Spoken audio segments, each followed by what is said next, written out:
Jadi otomatis ketika saya beli saham di 20% tadi, major accepting, ketika harga saham saya mencapai ke situ, sudah otomatis saya akan mendapat profit 20%. Nah, di saat itulah dia bisa menjaga, dari selama ini saya trading itu, saya menjaga minimal saya itu dapat gain, dari capital gain itu 20% setahun. Ya memang pada kenyataan lebih dari itu, tapi minimal itu, kita nggak usah muluk-muluk deh. Baik, Dan itu yang menjadi alokasinya panduan ya, kemudian harga perhatikan wajar itu berarti proporsi dan alokasinya, kemudian harga wajar itu jadi patokan dan margin of kode safety. emiten ini Pak, salah satu ada yang saham sudah juga yang bertanya kode emiten, ini salah satu saham juga yang ada di hasil analisa Pak Leo Sumadi. Ya. Tapi kita akan bahas sektoral dulu ya teman-teman. Tahan dulu yang nanya ITMG. Dan juga ada yang minta saran, ini 100 juta kalau misalnya punya dana untuk investasi, berapa saham bagusnya dipegang. Baik, kita akan jawab nanti satu-satu ya. Kita mulai dengan sektor yang patut untuk diperhatikan karena potensial nih dari sisi fundamentalnya Pak, atau juga mungkin ada sentimen industri yang mendukung. Silakan Pak Leo untuk. Baik, Mbak Alin. Jadi ini masih berkaitan dengan penjelasan saya tadi tentang analisa pembuka saya di awal tahun ini ya. Betul. Jadi yang menyangkut soal suku bunga, tadi kan saya sudah katakan bahwa masih sudah tidak punya ruang lagi untuk The Fed menaikkan suku bunga. Jadi otomatis suku bunga ke depan ini menurut prediksi saya itu akan paling tidak melandai. Jadi nggak naik, apalagi agresif itu udah nggak mungkin lagi karena udah nggak punya ruang lagi.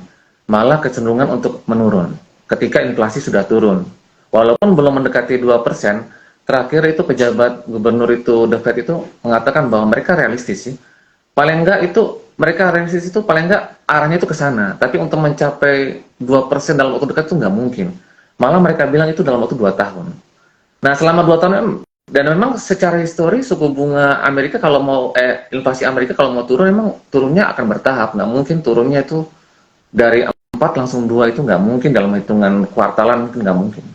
Nah itu otomatis kalau suku bunga dapat terjaga dengan level yang ya reasonable ya untuk saat ini dengan kondisi perekonomian kita, otomatis sektor perbankan. Karena geliat ekonomi yang bagus itu pasti ujung-ujungnya sektor perbankan itu adalah sektor pertama yang akan menikmati pertumbuhan ekonomi dalam suatu negara. Nah itu. Yang kedua, ini kan tahun politik. Nah, tahun politik itu berkaca pada histori, ya, lagi-lagi kita bicara histori. Di 2019, 2014, dan beberapa periode pemilu sebelumnya,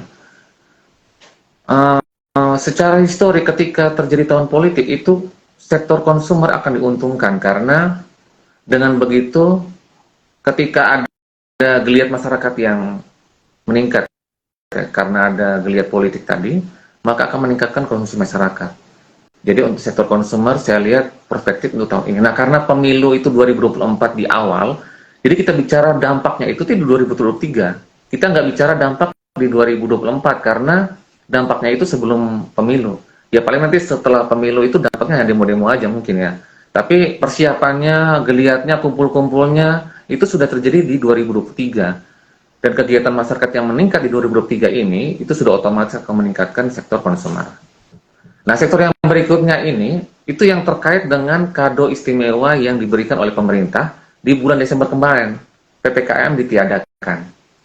Nah, mobilitas masyarakat yang kembali lancar ini, itu sudah otomatis akan membuat sektor yang cukup prospektif ya, yang diuntungkan dengan adanya sentimen itu sektor transportasi dan juga logistik. Jadi menurut saya kedua sektor ini nanti akan mendapat berkah keuntungan dari kembalinya mobilitas masyarakat. Nah, berkaitan dengan mobilitas masyarakat ini, sektor rekreasi dan juga perhotelan itu juga bakalan diuntungkan dengan adanya PPKM yang ditiadakan. Nah, terus berikutnya itu saya melihat ada beberapa sektor lainnya ya, seperti sektor otomotif, itu menurut saya tetap masih bisa diuntungkan, karena walaupun windfall atau keuntungan atau aliran surplus komoditas yang naik di Indonesia itu sudah hampir berakhir ya pada tahun ini, tetapi alirannya itu masih bisa dirasakan sampai dengan saat ini. Nah, itu buktinya kita bisa melihat itu penjualan sepeda motor dan juga mobil itu masih terus meningkat sampai dengan kuartal pertama di tahun 2023. Ya, walaupun itu juga ada sentimen dari momen periode Lebaran. Jadi memang pada saat Lebaran itu biasanya penjualan kendaraan pasti naik. Tetapi saya melihat itu salah satunya itu dipicu oleh masih terasanya surplus energi yang kita dapatkan dari tahun lalu. Jadi itu Mbak Alin, saya melihat. Nah, Baik, saya berikutnya itu ya, Pak. sektor properti ya, karena suku bunga yang turun sudah otomatis orang-orang yang tadinya berpikiran untuk suku bunga sudah naik nih, saya mau ngambil cicilan atau mau ngambil KPR atau mau ngambil rumah, sudah otomatis akan menahan diri. Nah, dengan balik lagi tadi prospek suku bunga ke depan yang akan melandai bahkan menurun. Jadi ini sektor properti ini masih menarik untuk kita lirik di tahun 2023 sampai dengan akhir nanti.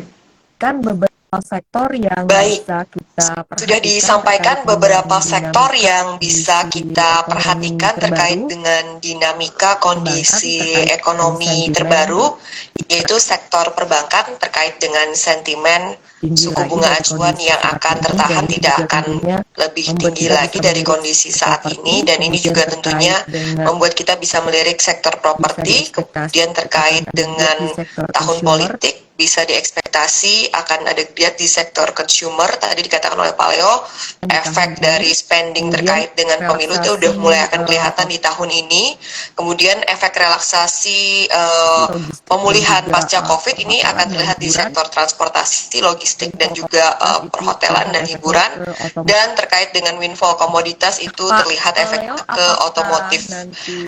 Nah, Pak Leo, apakah nanti Pak Leo ini keren kata user? Memang, makanya kita undang ya di Uang Bicara, KBR Prime. Terima kasih udah join.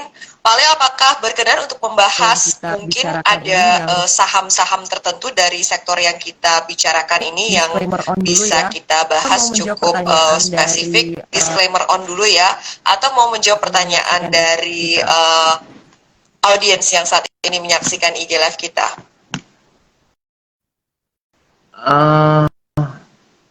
Menjawab pertanyaan dulu ya. Kita saham-saham yang potensial itu kita bahas di akhir aja nih. Oke, stay tune ya, saham potensial kita akan bahas beberapa saham secara spesifik dari sektor yang tadi sudah disebutkan. Kita bahas pertanyaan dari Jamaluddin tadi, Pak. Dia bertanya, seandainya dia punya dana untuk investasi 100 juta, idealnya untuk alokasinya ke berapa saham?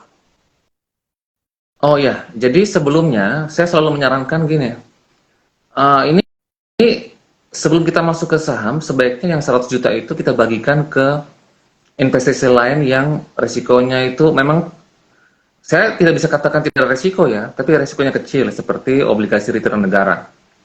Itu sudah harus dialokasikan untuk itu. Jadi jangan kita, misalnya kita hanya punya 100 juta nih.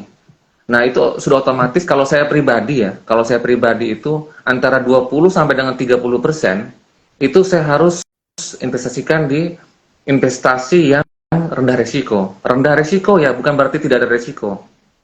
Salah satunya itu ya obligasi retail negara. Ya kenapa saya bilang rendah? Ya kalau Indonesia ini dijajah lagi oleh Belanda, itu sudah otomatis obligasi kita lenyap.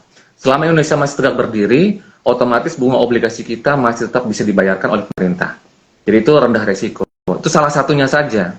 Ada beberapa yang lainnya ya. Tapi saya tidak terlalu menyarankan deposito ya, karena marginnya sekarang tidak terlalu bagus ya. Jadi itu. Nah, oke, sekarang masuk ke saham. Jadi setelah kita alokasikan untuk yang rendah resiko tadi, kita masuk ke saham. Ke saham itu saya sudah buat tuh sebenarnya panduannya untuk beberapa member saya ya, yang sudah menjadi member saya sudah memberikan panduan untuk tahun 2023. Jadi kita jangan taruh saham itu pada satu kotak yang sama ya. Kita harus bagi itu per sektor, kita juga bagi itu per resiko. Nah, kita harus meletakkan itu resiko dari yang paling tinggi ke, maksud saya yang paling rendah ke yang paling tinggi. Nah, yang paling rendah itu sudah otomatis kalau misalnya kita yang profil resikonya rendah, kita harus alokasikan banyak kepada big cap. Yang big cap, yang potensial, tentunya masih murah. Nah, yang kedua itu baru yang sektor yang mid cap, baru yang small cap. Nah, itu kalau saya pribadi sendiri itu, tapi ini berbicara soal profil risiko saya ya, karena saya sudah paham soal saham dan juga saya sudah pengalaman, otomatis tidak bisa mungkin sesuai dengan mungkin mereka yang baru mungkin. Kalau yang baru, saya sarankan untuk mendingan masuk 40% di big cap dulu deh. Terus yang 30% atau 30 atau 40% itu bisa di mid cap supaya bisa menjamin atau potensi capital gain-nya lebih besar, itu 40% di mid cap, dan small cap itu kita alokasikan 20%. Nah, dari sini baru kita bagi dia per sektor. Seperti yang tadi saya sudah katakan bahwa beberapa sektor itu potensial untuk tahun 2023. Untuk tahun ini, saya memberikan porsi yang lebih besar untuk perbankan dan konsumer. Di situ ada 30-30, 30%, 30%. Lalu ada untuk sektor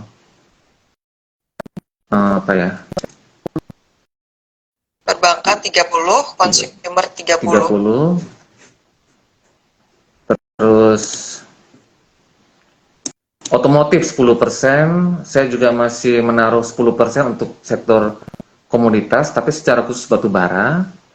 Terus beberapa sektor lainnya, tadi kan sudah 30, 30, 60, 10, 10, jadi 80. Yang 20%-nya itu saya bagi ke sektor-sektor lainnya, seperti basic industry,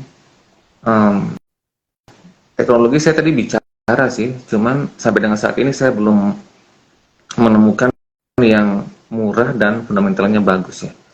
Jadi beberapa sektor lainnya itu yang saya bagi itu ke dalam 20% sisanya itu.